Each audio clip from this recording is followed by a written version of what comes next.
So I gave my first ever interview on 11th of August this year. And if you are here for the first time, let me tell you about myself. My name is Gaurav, a final year student at DTU, and I recently got placed in one of the top consulting firms through on-campus placements, and that's what this video is all about. सही बताऊं तो I don't even have a script for this video, but this is more like a raw conversation between me and my younger self. I'll be telling you some critical things जो कि शायद मुझे interview से पहले पता होती तो मेरे लिए काफी इजी हो जाता. And throughout this video, I'll be telling you the exact questions जो कि मुझसे पूछे गए थे, and we'll also give some insider tips जो कि शायद तुम्हें कहीं और नहीं मिलेंगे. So make sure you watch this video till the very end. अगले 10 मिनट में पक्का कुछ ना कुछ सीख के जाओगे.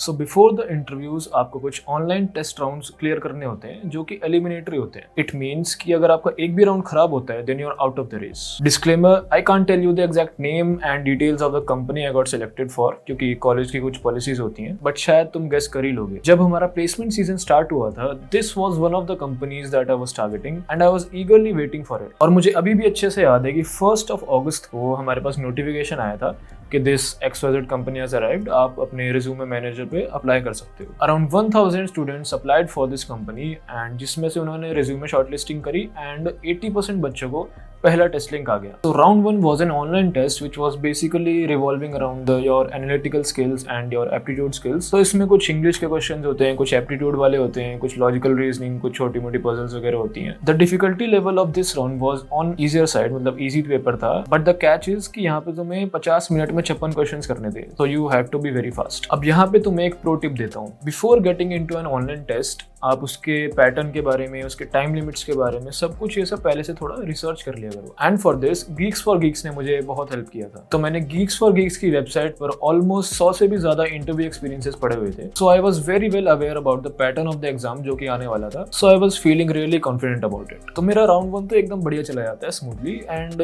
मैंने टाइम से पहले सबमिट भी कर दिया था, तो कोई इशू नहीं था, बढ़िया चला गया. फिर हमने एक दिन वेट करा and I received the test link for the second round.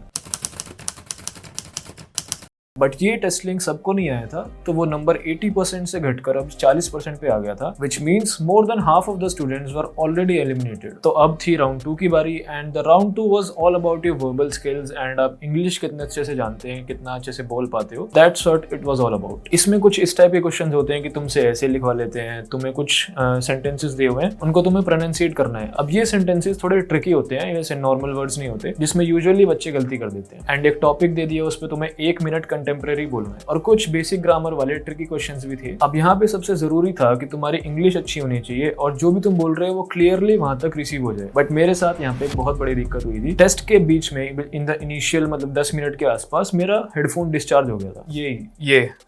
यही हेडफोन था और ये बीच में टें करने लग गया था. बहुत पैनिक वाली सिचुएशन हो गई थी. मैं पंखा वगैरह सब बंद करके बैठा था. तो मैंने क्या किया कि मैंने हेडफोन उतार के रख दिए थे, क्योंकि अगर मैं स्क्रीन से बाहर जाता, कि मैं हेडफोन चेंज भी नहीं कर सकता था, अगर मैं स्क्रीन से बाहर जाता तो मैं डिस्क्वालीफाई हो जाता. So I just disconnected my headphones and जो कंप्यूटर का नॉर्मल रिसीवर होता है डिफॉल्ट, उसी से मैंने आगे का टेस्ट दिया बढ़िया से. अब राउंड 2 खत्म हुआ तो मुझे लग रहा था कि भाई यहाँ तो फंबल कर दिया फालतू में, कोई और कंपनी आएगी उसमें देखते हैं, अभी इसमें तो नहीं होने वाला अपना. तो नेक्स्ट डे मैं पूरा दिन टाइम पास में निकाल देता हूँ एंड ज्यादा कुछ पढ़ाई नहीं करता. फिर रात को आती है शॉर्ट लिस्ट और अब वो 400 बच्चों से कम होकर सिर्फ 70 लोग बचे थे एंड शॉकिंगली उसमें मैं भी था. भाई इसलिए कहता हूँ ओवरथिंक नहीं करना चाहिए. तो भाई अब हार्ट बीट फास्ट हो चुकी थी. अब बस प्रॉब्लम ये थी कि रात को शॉर्ट लिस्ट आई है और सुबह सुबह हमें जाना है अगले ही दिन इंटरव्यू देने. मेरे पास तो फॉर्मल ब्लू शर्ट भी नहीं थी जो कि इंटरव्यू का ड्रेस कोड होता है.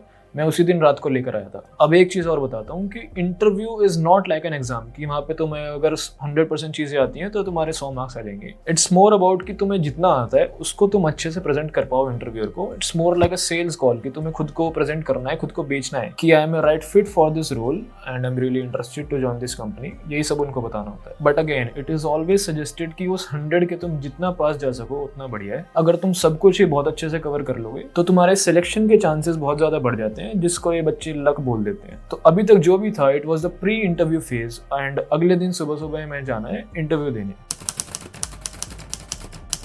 मैं तुम्हें फॉर्मेट बता देता हूँ कि round 1 of the interviews was the case study round and जो केस स्टडी राउंड क्लियर कर लेगा वो जाएगा नेक्स्ट राउंड में, which is HR plus tech round. Simple right? नहीं, द प्रॉब्लम वाज कि उस दिन बहुत ज्यादा मिसमैनेजमेंट थी। सारे बच्चे एक जगह हॉल में बैठे हुए थे, देन देयर वाज इंटरव्यूअर्स के अलग अलग चेंबर्स बने हुए थे। कोई सीक्वेंस नहीं थी, कोई लिस्ट नहीं थी, अपनी मर्जी से रैंडमली कभी भी बुला रहे हैं। एंड सुबह 10 बजे से इंटरव्यू स्टार्ट हो गए थे, बच्चे आ रहे हैं जा रहे हैं, और इस मिसमैनेजमेंट की वजह से और ज्यादा एंग्जाइटी बढ़ गई थी कि भाई अब नंबर आएगा, अब आएगा, बट वो आ ही नहीं रहा था। तो 4 बजे मैं खुद उठ के गया, वहाँ पे उनकी टीम बैठी होती है, उनके पास गया कि मेरा अभी तक फर्स्ट राउंड भी नहीं हुआ है, जबकि बहुत सारे बच्चों का सेकंड राउंड भी हो गया, और तब तक एक फाइनल सिलेक्शन वाली लिस्ट भी आ चुकी थी। तब जाके उन्हें मेरा नाम आगे भेजा। अब ये सब फालतू इन्फॉर्मेशन मैं इसलिए बता रहा हूँ कि तुम्हें मेंटली स्ट्रांग रहना है कि इंटरव्यू डे पे कुछ भी हो सकता है। तुम्हें सुबह से शाम तक वेट करना पड़ सकता है, तुम्हारी तबीयत खराब हो सकती है, 10 चीजें हो सकती हैं जो कि तुम्हारे फेवर में ना हो। So finally at 4:30 I was called for my first round of interviews. थोड़ा सा नर्वस भी था, थोड़ा डर लग रहा था कि भाई पहली बार इंटरव्यू देने जा रहा हूँ, कुछ ऐसा उल्टा ना बोल दूं, मतलब कुछ फंबल ना कर दूं। तो मैंने अपने रिज्यूमे हाथ में उठाया, एक लंबी सांस ली और घुस गए अंदर। तो पहले तो हेलो सर, गुड आफ्टरनून, ये सब हो गया,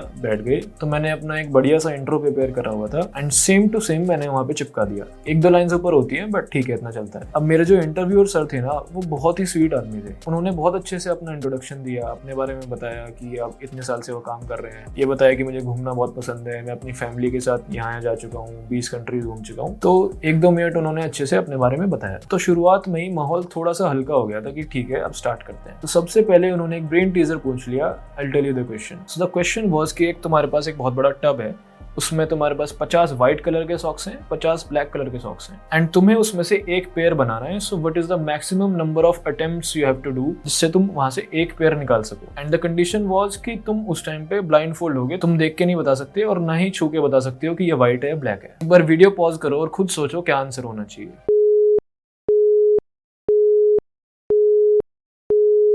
So the correct answer is 3. You can pause and read the solution. तो इसका मैंने एकदम सही आंसर दे दिया था because this question was based on the pigeonhole principle. And ऐसी similar puzzles मैंने पहले से ही Geeks for Geeks पे solve करी हुई थी. On Geeks for Geeks website there is a collection of 100 interview puzzles जो कि सबसे ज्यादा बार पूछी जाती है. And this resource is literally a gold mine for the interviews. If you are preparing for the interviews, मैं link description में डाल दूंगा. You can go through them. तो पहला क्वेश्चन बहुत easy था, मैंने बता दिया था answer and the interviewer was impressed. फिर हम चलते हैं next पे. So now he gave me a guesstimate problem. The question was कि उन्होंने मुझसे पूछा कि आप घर से कॉलेज तक कैसे आते हो। तो मैंने बताया कि सर बाय मेट्रो। तो उन्होंने कहा कि अगर तुम्हें बाय रोड आना होगा तो you have to estimate the number of red lights जो कि तुम्हारे रास्ते में आती होंगी। तो ये भी बहुत ईजी क्वेश्चन था, तो मैंने सर से 2 मिनट मांगे कि सर मैं नोट डाउन कर लेता हूँ। अब एक और प्रो टिप देता हूँ कि जब भी एक प्रॉब्लम स्टेटमेंट आती है उसे क्रॉस क्वेश्चन किया करो। सीधा सॉल्व करने घुसोगे तो तुम्हें कुछ ना कुछ दिक्कत आ सकती है। मतलब इंटरव्यू से जितनी ज्यादा इन्फॉर्मेशन तुम निकाल सकते हो, तुम्हारे लिए सॉल्व करना उतना ईजी हो जाएगा। तो याद रखना, सोल्यूशन में घुसने से पहले always ask some preliminary questions जो कि सेंस बनाते हो। तो मैंने भी कुछ पूछ लिया कि सर मेरे घर से मेट्रो तक के 3 रास्ते हो सकते हैं बाय रोड भी, तो उसमें से मैं तीनों का काउंट करूं या फिर किसी एक का काउंट करूं। तो उन्होंने कहा किसी एक का करो। देन मैंने उन्हें अपनी अजम्पशंस बता दी कि सर एक बीच में हाईवे पड़ता है, हाईवे पे कोई रेड लाइट नहीं होती, ये मैं अज्यूम करके चल रहा हूँ। देन बीच में जो गलियां पड़ रही हैं उस डिस्टेंस में कोई रेड लाइट नहीं होती। एंड अनदर अजम्पशन वाज कि हर 1 किलोमीटर स्क्वायर के डिस्टेंस पे आई वाज अज्यूमिंग कि एक रेड लाइट होगी। तो उन्होंने मेरे सारे अजम्पशंस को अप्रूव कर दिया। तो मैंने फिर सॉल्व करना स्टार्ट किया। अब गेस्टिमेट का कोई भी सही या गलत आंसर नहीं होता, बस अप्रोच ठीक होनी चाहिए। मेरी अप्रोच तुम पॉज करके रीड कर सकते हो, एंड इफ यू थिंक कि इसमें मैं कुछ और ऐड कर सकता था या कुछ एक बेटर आंसर हो सकता है, then please let me know in the comments. So he was really satisfied with the question. तो फिर हम आगे बढ़ते हैं। So it was time for the main problem, that is the case study question. और सही बताऊं तो मेजॉरिटी कैंडिडेट्स यहीं पे फिल्टर आउट हो जाते हैं। And it was not like a traditional case study जो कि केस बुक्स में होती है, बट उन्होंने मुझे दिया 6-7 पेज का डेटा, वहां से मुझे डेटा इंटरप्रेट करके कुछ मैथमेटिकल प्रॉब्लम्स को सॉल्व करना था एंड एग्जैक्ट आंसर्स उनको देने थे। अब इस टाइप के केसेस थोड़े से टफ होते हैं, बट मैंने इसकी प्रैक्टिस पहले से करी हुई थी। केस स्टडी मिलते ही मैं 5 मिनट बोरो करता हूँ and I started solving the questions. तो पहले पेज पे जो क्वेश्चंस थे वहाँ पे हमें ग्राफ्स वगैरह दे रखे हैं and we have to interpret the data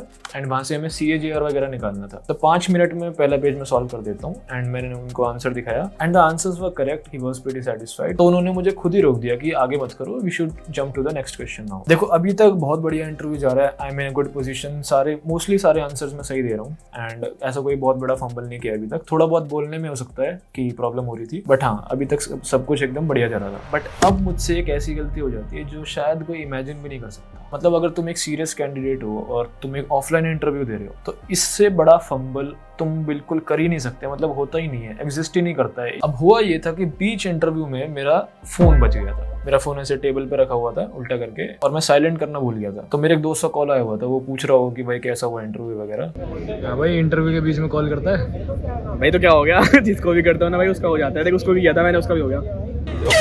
but मैंने तुम्हें स्टार्टिंग में बताया था कि इंटरव्यूअर बहुत ही चिल आदमी था, मतलब वो तो भाई भगवान का आदमी था, इतने बढ़िया सर थे भाई, मजा आ गया था। उन्होंने खुद से बोला कि इट्स ओके, हैपेंस, पैनिक मत करो, रख दो साइड में। तो मैंने फोन उठा के साइड वाली चेयर पे रख दिया कि ठीक है अब आगे करते हैं। फिर हम चले नेक्स्ट क्वेश्चन पे। तो मेरे रिज्यूमे में एक इंटर्नशिप थी which was basically for a marketing role and मैंने अपनी जो क्रिएटिव एजेंसी है, मार्केटिंग एजेंसी, उसके बारे में भी मेंशन किया हुआ था। तो उन्होंने उसी के अराउंड एक केस स्टडी बना दी। So this was the question कि सपोज 2026 में तुम्हें एक पॉलिटिकल पार्टी बनानी है नेशनल लेवल पे and you are the face of it, मतलब मैं उसका फेस हूँ, I will be the next prime minister and आपके पास कोई बजट की भी प्रॉब्लम नहीं है। तो तुम्हारा मार्केटिंग का प्लान क्या रहेगा पूरे इंडिया में एंड किस फैक्टर्स के बेसिस पे आप अलग अलग जगह पे या फिर कैसे भी आप मार्केटिंग करोगे। मेरे लिए तो ये ईजी था, तो मैंने 5 मिनट बोरो किया कि सर मैं नोट डाउन करना चाहता हूँ। और फिर जो होता है ना वो सुन के तुम पक्का मुझे गाली दोगे कि मतलब बढ़िया बढ़िया वाली गाली दोगे। मेरा फोन फिर से बच जाता है। मैंने फोन उठा के साइड में तो रख दिया था बट वो साइलेंट नहीं कर रहा था, मेरा दिमाग ही नहीं चल रहा था उस टाइम पे, वहाँ पे मतलब ध्यान नहीं था जो भी है। तो मैंने साइलेंट नहीं करा था, उठा के बस साइड में रख दिया था कुर्सी पे। और मेन डिफरेंस ये था कि इस बार तो सर भी मुझे डिसअपॉइंटेड लग रहे थे। बट अगर मैं एक इंटरव्यूअर होता, अगर कोई ऐसा बच्चा आता है उसका बीच इंटरव्यू में 2 बार फोन बच जाए, पहली बार चलो ठीक है मैं एक्सक्यूज कर भी देता कि ठीक है चलो माफ कर दिया कोई नहीं, दूसरी बार भी उसने साइलेंट ही नहीं करा। मतलब एब्सेंट माइंडेड कौन होता है भाई। अब मैं थोड़ा सहम सा गया था बट मैंने क्वेश्चन सॉल्व किया। If you want to know my approach आप पॉज करके रीड कर सकते हो। So this was the last question of the interview. तो इंटरव्यूअर फिर पूछता है do you have any questions for us. यहाँ पे एक और बहुत अच्छी टिप देता हूँ कि कभी भी यहाँ पे नो नहीं बोलना होता। थोड़ी सी कंपनी के बारे में पहले से रिसर्च करके रखा करो या फिर इन जनरल भी तुम्हें कुछ भी पूछना हो you have to be ready with some good questions. मैंने क्या पूछा था मैं वो बता देता हूँ कि कंपनी के विजिट करने से पहले उनकी पीपीटी होती है, द प्री प्लेसमेंट टॉक। तो उसमें उन्होंने बताया था कि मतलब basically that's a health care consulting company, वो अब थोड़ा ट्रांजिशन कर रहे हैं। तो मैंने उसके अराउंड एक क्वेश्चन फ्रेम करके पूछा था कि इससे हमारी यूएसपी जो है, जो हमारा सेलिंग पॉइंट है कि हम एक नीच में बहुत बड़ी हैं, तो उस पर कुछ इफेक्ट तो नहीं पड़ रहा। तो उन्होंने बहुत अच्छे से 5-10 मिनट लेके अच्छे से एक्सप्लेन किया सारा कैसे चीज़ें चल रही हैं, क्या क्या प्लान है, जितना उनको पता था उन्होंने बहुत अच्छे से बताया। तो this was the end of round 1। तो मैं बाहर आता हूँ, अब मैं देखता हूँ चलो जिसका भी कॉल आ रहा था अब कर लेता हूँ। पर अब जो होता है उससे बड़ा बात तो हो ही नहीं सकता कोई, मतलब प्लीज मुझे मत मारो, मुझे जीना है। तो हुआ यही था कि जो फोन में कुर्सी पे रख कर आया था वो वहीं छूट गया था। और ये अब तीसरी बार हो रहा है कि जब मैं इंटरव्यूअर को खुद से बता रहा हूँ कि देखो मैं कितना एब्सेंट माइंडेड हूँ। उस टाइम तो बहुत शर्म आ रही थी बट मैं अंदर गया, सॉरी वॉरी बोल के फोन उठा के ले आया। अब तो बिल्कुल ही पक्का हो गया था कि ये नहीं करेंगे सिलेक्ट अगले राउंड के लिए, मतलब फाइनल राउंड के लिए, कि इसका तो प्रेजेंस ऑफ माइंड ही नहीं है कुछ, मतलब ये काम कैसे करेगा फिर। अब मैं खुद को समझाने के लिए तो कुछ भी बोल सकता हूँ कि ठीक है पैनिक हो गया था या जो भी है, ध्यान नहीं गया था, बट इसमें पूरी मेरी ही गलती थी। तो मैं बाहर जाके हॉल में बैठ के सैंडविच वगैरह खा रहा था, मैं वेट कर रहा था और बच्चों के नाम आए जा रहे थे कि ये आ जाओ, फाइनल राउंड के लिए कॉल्स आ रहे थे, बट मेरा कॉल तब तक नहीं आया था। आई वॉज वेटिंग, मतलब थोड़ी वही की टेंशन बढ़ते जा रही थी कि अब होगा नहीं होगा क्या होगा। बट रफली 15 मिनट के बाद I was called for the final round. भाई इसलिए कहता हूँ ओवर थिंक नहीं करना चाहिए।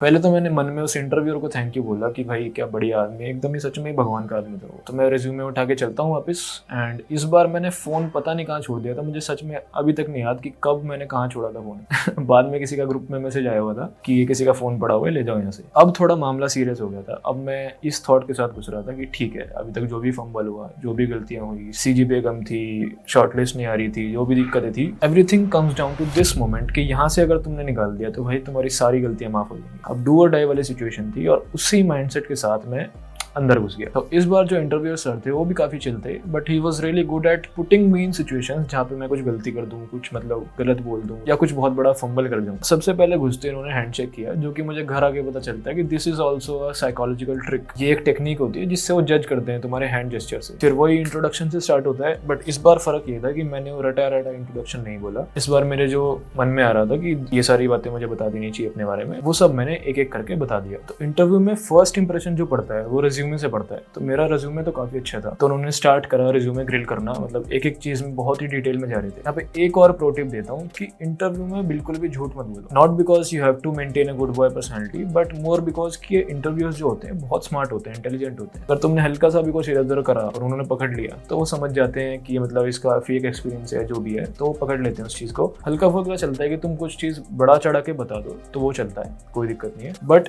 झूठ मत बोलना। तो एक एक करके वो हर सेगमेंट में पूरा घुसते हैं। सबसे पहले इंटर्नशिप्स के बारे में, मतलब मैनेजर के नाम से लेकर एकदम माइन्यूट डिटेल्स में कि ये इसमें कौन सा फंक्शन लगाया था, क्या किया था, हर चीज में प्रॉपरली पूछा। देन एक प्रोजेक्ट था मेरा, उसके एक्सटेंशंस निकाल दिए कि अगर इसमें ये करना होता तो कैसे करते, इसमें तुम ये कैसे कर सकते हो, कि तुम्हारे पास एक टीम है, मतलब एक बड़े लेवल पे उस प्रोजेक्ट को बना दिया। अब सही बताऊं तो इन क्वेश्चंस के लिए तुम एज सच प्रिपेयर नहीं कर सकते कुछ। इसमें क्या काम आता है कि तुम्हारा IQ अच्छा होना चाहिए, कि तुम्हें ऑन द स्पॉट मतलब क्वेश्चंस को आंसर करना आना चाहिए, एंड मोर इम्पोर्टेंटली कम्युनिकेट अच्छे से कर पाओ। तो तुम्हारे दिमाग में है वो तुम ट्रांसफर कर पा रहे हो इंटरव्यूअर को। फिर कुछ सिचुएशन बेस्ड वाले क्वेश्चन पूछ लिए, कोई हाइपोथेटिकल क्वेश्चन पूछ लिए, फिर वो थोड़ा एक्स्ट्रा करिकुलर्स में घुस गए। ये सर ने बताया था कि ये भी D2 के ही पास आउट हैं, तो वहां से भी इन्होंने कुछ मस्ती वाले क्वेश्चन पूछ लिए। एंड मैंने अपने रिज्यूमे में मेंशन किया हुआ था कि मेरे पास I had a POR which is called position of responsibility. I was the president of the hip hop club of DTU। तो उन्होंने बोला कि आप अपने लिरिक्स खुद लिखते हो या कैसे करते हो, मैंने कहा खुद लिखता हूं। तो उन्होंने ऑन द स्पॉट वहां पे 15-20 सेकंड का परफॉर्मेंस ही करा दिया, मतलब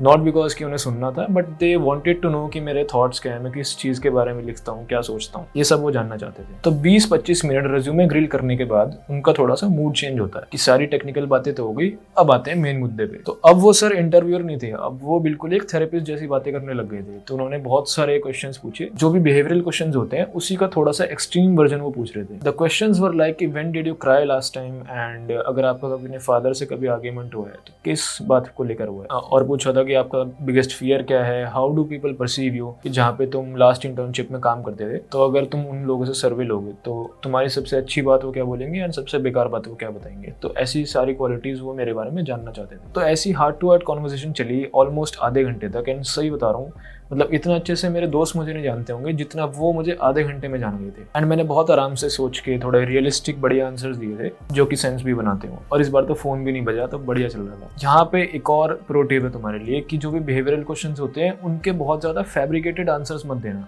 थोड़े रियलिस्टिक आंसर्स दोगे तो तुम स्टैंड आउट कर सकते हो। एक एग्जांपल देता हूँ, जैसे एक क्वेश्चन होता है कि तुम अपनी वीकनेस बताओ, तो वहां पे जो मैं आंसर प्रिपेयर करके गया था वो ये था कि मैं काम में इतना ज्यादा मतलब फोकस्ड और एंगेज्ड हो जाता हूँ कि उसकी वजह से मुझे हेल्थ इश्यूज हो जाते हैं। मतलब ये सुनने में तुम्हें लग रहा होगा कि हाँ ये थोड़ा फेक आंसर होता है, बट वहां पे मैंने वो सब नहीं बोला, एक मैंने रियलिस्टिक आंसर दिया जो कि मेरे बारे में सच है। तो ये बहुत बढ़िया कॉन्वर्सेशन चली आराम से आधे घंटे तक। सो this was the end of round 2। And last में थोड़ा माहौल हल्का करने के लिए मैंने उनके कॉलेज डेज से रिलेटेड कुछ पूछ लिया था। तो वो कॉन्वर्सेशन चली 2-4 मिनट और फिर दोनों इंटरव्यूज खत्म। तो ये वाला राउंड मेरा बहुत अच्छा जाता है and I was really positive for the results. But problem ये थी कि मेरे इंटरव्यू से पहले ही 1-2 फाइनल सिलेक्शन वाली लिस्ट आ चुकी थी। तो जनरली ऐसा होता है कि मेरे एक सीनियर ने बताया था कि जितना लेट आपका इंटरव्यू होता है आपके सिलेक्ट होने के चांसेस थोड़े कम होते जाते हैं। उसके काफी सारे रीजन हो सकते हैं। एक ही हो सकता है कि उनका टारगेट कंप्लीट हो गया हो, कि उन्हें 10 लोग लेने थे, उन्होंने 10 लोग हायर कर लिए पहले ही एंड उसके बाद वो बस फॉर्मेलिटी कर रहे हो। दूसरा ये भी हो सकता है कि वो थोड़ा थक जाते हैं, रैप अप करना हो फटाफट। एंड एग्जैक्टली 15 मिनट बाद फाइनल सिलेक्शंस की एक एक्सटेंडेड लिस्ट आती है एंड उसमें एक ही नाम था मेरे रोल के लिए और वो मैं ही था।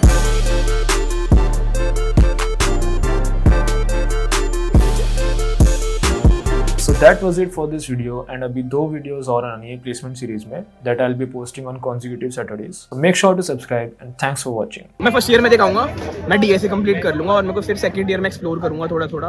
एंड थर्ड ईयर में मैं जैसे ही आऊँगा ना, मैं इंटर्नशिप ले लूँगा। इंटर्नशिप माइक्रोसॉफ्ट आती है हमारे, गूगल के आते हैं ना हमारे उनके ऊपर। उसके बाद ना जो हमारा फोर्थ ईयर होता है ना, अगस्त में प्लेसमेंट लेके फिर मैं स्टार्टअप करूँगा एंड प्लेसमेंट तो हो ही जाएगी ना। क्या कह रहा था तू? हाँ, प्लेसमेंट की तैयारी कर लूँगा मैं, एप्टीट्यूड तो निकल ही जाता है। हाँ पापा